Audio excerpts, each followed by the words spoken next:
पहलगाममधील भ्याड दहशतवादी हल्ल्यामध्ये पुण्यातील संतोष जगदाळे त्याचबरोबर कौस्तुभ बनबोटे यांच्यावर देखील गोळीबार करण्यात आला आणि आता संतोष जगदाळे यांचं पार्थिव कर्वेनगर येथील त्यांच्या घरी आणलंय. संतोष जगदाळेंचा या दहशतवादी हल्ल्यात मृत्यू झाला. जगदाळेंच्या पत्नी आणि मुलगी या देखील घरी पोहोचलेल्या आहेत. काश्मीर खोऱ्यातील आक्रोश आणि दुःख पाहून अवघा देश हळहळला. मंगळवारी झालेल्या या दहशतवादी हल्ल्यात 26 जणांचा मृत्यू झाला.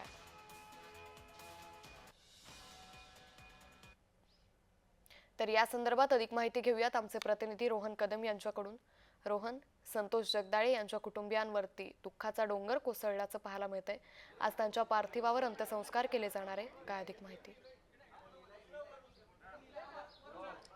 अंकिता, अगदी बरोबर आहे. आपण आता संतोष जगदाळे यांच्या निवासस्थानी आहोत आणि त्यांच्या घराबाहेरची ही दृश्य जी आहेत ती आपण पाहू शकतो. संतोष जगदाळे यांचं पार्थिव आता या ठिकाणी आणण्यात आलेलं आहे आणि संतोष जगदाळे यांचं पार्थिव घरामध्ये काही काळ ठेवल्यानंतर आता पुन्हा त्यांचं पार्थिव जे आहे ते घराच्या बाहेर असणाऱ्या स्पेसमध्ये ठेवलं जातं आहे. कारण का अनेक जण जे आहेत ते पुणेकर दर्शन घेण्यासाठी येत आहेत. अंतिम दर्शन जे आहे ते संतोष जगदाळे यांचं घेण्यासाठी पोहोचलेले पाहायला मिळत आहेत. आता हे पार्थिव पुन्हा एकदा घरातून बाहेर ठेवण्यात आलेलं आपल्याला पाहायला मिळतं आहे आणि साधारणतः 9 नंतर या पार्थिवावरती अंत्यसंस्कार जे आहेत ते पुण्यातील वैकुंठ स्मशानभूमीमध्ये केलं जाणार आहे. सध्याच्या घडीला संतोष जगदाळे यांचं हे पार्थिव आपण पाहतोय की या ठिकाणी आणण्यात आलेलं आहे आणि या पार्थिवावरती अंत्यसंस्कार साधारणतः 9:30च्या सुमारास केलं जाणार आहे आणि सध्याच्या घडीला मोठ्या प्रमाणामध्ये पुणेकर नागरिक असतील किंवा नातेवाईक असतील या सगळ्यांकडून श्रद्धांजली आणि अंतिम दर्शन जे आहे ते घेण्यासाठी या ठिकाणी गर्दी केली असल्याचं चित्र आपल्याला पाहायला मिळतं आहे. कारण का ज्या पद्धतीने हा सगळा भ्याड हल्ला झाला, त्यांच्यावरती गोळीबार जो आहे तो करण्यात आला आणि त्यानंतर मोठ्या प्रमाणामध्ये रोष जो आहे तो व्यक्त केला जातो आहे. संतोष जगदाळे यांच्या कुटुंबातील सगळ्याच नातेवाईकांना अश्रू ते अनावर झालेले होते. अश्रू अनावर झाल्यानंतर आपण जर पाहिलं की मोठ्या प्रमाणामध्ये अनेक नातेवाईकांनी देखील संताप जो आहे तो व्यक्त केला. अगदी संतोष जगदाळे यांची मुलगी असणारी आसावरी, त्यांची पत्नी प्रगती या देखील मोठ्या प्रमाणामध्ये मगापासून या ठिकाणी रडतानाचं दृश्य जे आहे ते आपल्याला पाहायला मिळत होतं आणि आत्ता देखील हे सगळे नातेवाईक जे आहेत ते आलेले पाहायला मिळत आहेत आणि आपण जर पाहिलं तर हे सगळे नातेवाईकांकडून अंतिम दर्शन जे आहे ते घेतलं जातं आहे. अंतिम दर्शन घेऊन श्रद्धांजली जी आहे ती वाहिली जाते आणि साधारणतः 9 वाजता पुण्यातील वैकुंठ स्मशानभूमीमध्ये यांच्यावरती अंत्यसंस्कार जे आहेत ते केले जाणार आहेत आणि सध्या पुणेकरांकडून मोठ्या प्रमाणामध्ये गर्दी जी आहे ती केली जाते. कारण का अंतिम दर्शन संतोष जगदाळेंचं घ्यायचं आहे. संतोष जगदाळे आणि त्यांचे मित्र कौस्तुभ बनबोटे हे त्यांच्या कुटुंबाला घेऊन 3 दिवसापूर्वी काश्मीरला गेलेले होते आणि त्यानंतर ते पहलगाम या ठिकाणी फिरण्यास कुटुंबासोबत गेले असताना त्यांच्या पत्नीसमोर त्यांना गोळ्या ज्या आहेत त्या अतिरेक्यांनी मारलेल्या होत्या आणि त्यानंतर त्या कुटुंबाची परिस्थिती जी आहे ती कशा पद्धतीने झाली असेल हे सगळं जर का नुसतं ऐकलं तर अंगावरती काटा येणारे हे सगळे क्षण जे आहेत ते पाहायला मिळत आहेत. संतोष जगदाळे यांची 93 वर्षाची आई देखील आहे.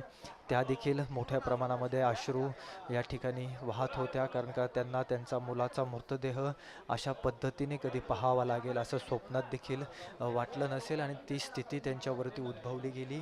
त्यांच्याकडून देखील मोठ्या प्रमाणामध्ये रोष या सगळ्या घटनेचा व्यक्त केला गेला. मुलगा आपला फिरायला कुटुंबासमवेत गेला आणि येताना त्यांचं पार्थिव जे आहे ते अशा पद्धतीने महाराष्ट्रामध्ये आणि पुण्यामध्ये माघारी आलं आणि त्यानंतर ही सगळी दृश्य जी आपण पाहतोय की संतोष जगदाळे यांचं पार्थिव पुण्यामध्ये आल्यानंतर आता अंतिम दर्शन घेण्यासाठी गर्दी जी आहे ती होते.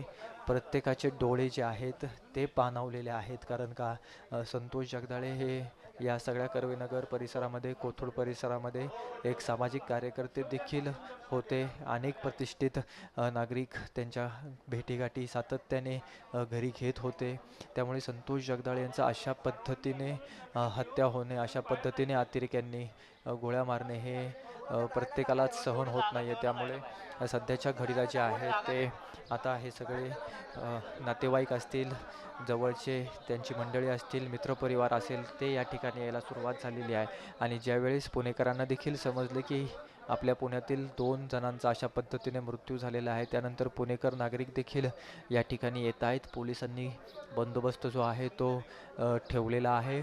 एवढंच नाही तर कौस्तुभ गणबोटे यांचं देखील पार्थिव त्यांच्या कोंढवा येथल्या निवासस्थानी जे आहे ते पोहोचलेलं आहे. कोंढव्यात देखील अशाच पद्धतीचं चित्र पाहायला मिळते आणि या दोघांवरती देखील अंत्यसंस्कार एकाच वेळी पुण्यातील वैकुंठ स्मशानभूमीमध्ये होणार आहे. या दोघांच्या देखील अंत्ययात्रेला सुरुवात साधारणतः 8:30 पावणे 9 वाजता होईल आणि त्यानंतर या दोघांवरती अंत्यसंस्कार जे आहेत ते पुण्यातील वैकुंठ स्मशानभूमीमध्ये केलं जाणार आहे. सध्या आपण हे पाहतोय की नातेवाईकांना किंवा जवळच्या व्यक्तींना जे आहे ते हा रोष सहन होत नाही आहे.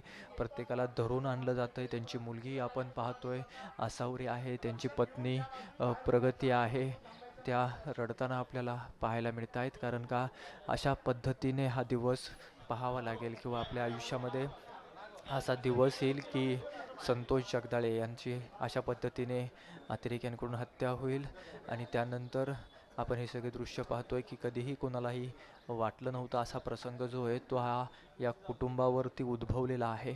त्यामुळे या कुटुंबाचं सांत्वन करण्यासाठी मोठ्या प्रमाणामध्ये सामाजिक कार्यकर्ते असतील किंवा राजकीय असतील हे सगळेजण या ठिकाणी परिसरातले आलेले आपल्याला पाहायला मिळत आहेत आणि त्यामुळेच सध्याच्या घडीला या ठिकाणी मोठ्या प्रमाणामध्ये गर्दी जी आहे ते आपल्याला पाहायला मिळते. कोथरूड असेल, पुण्यातून देखील सगळे नागरिक जे आहेत ते अंत्यन दर्शन संतोष जगदाळे यांचं घेण्यासाठी या ठिकाणी आलेले आहेत आणि सगळ्यांचं एकच म्हणणं आहे की या सगळ्या घटनेचा बदला घेतला पाहिजे. त्यांची पत्नी अजून देखील सांगते, ऐकू येते, त्यांना मारलं आणि मला सांगितलं की मोदीला जाऊन सांगा. अशा प्रकारचं बोलणं जे आहे ते संतोष जगदाळे यांची पत्नी प्रगती व्यक्त करतायत. डोक्यात गोळी मारली आणि मला सांगितलं की मोदीला जाऊन सांगा. हे वाक्य त्यांच्या तोंडून आत्ता आलेलं आहे आणि अक्षरशः अंगावरती शहारे येणारा हे सगळा घटनाक्रम आहे आणि आत्ताची स्थिती देखील या ठिकाणची आपल्याला हीच पाहायला मिळते. संतोष जगदाळे यांची ही पत्नी आहे प्रगती जगदाळे.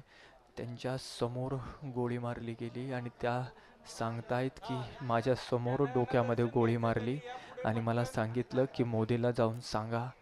हे वाक्य जे आहेत ते प्रगती जगदाळे यांचे आता आपल्याला पाहायला मिळत आहेत. कारण का हा सगळा क्षण त्यांच्यासाठी निश्चित अतिशय रोहन, भयानक त्यामुळे आहे. एकंदरीतच या त्यांच्यासाठी संपूर्ण आजचा कुटुंबियांचा हा आक्रोश महाराष्ट्रातील प्रत्येक माणसाचं मन हेलावून टाकणारा सध्या पाहायला मिळतोय. धन्यवाद रोहन, आपण दिलेल्या सविस्तर माहितीसाठी.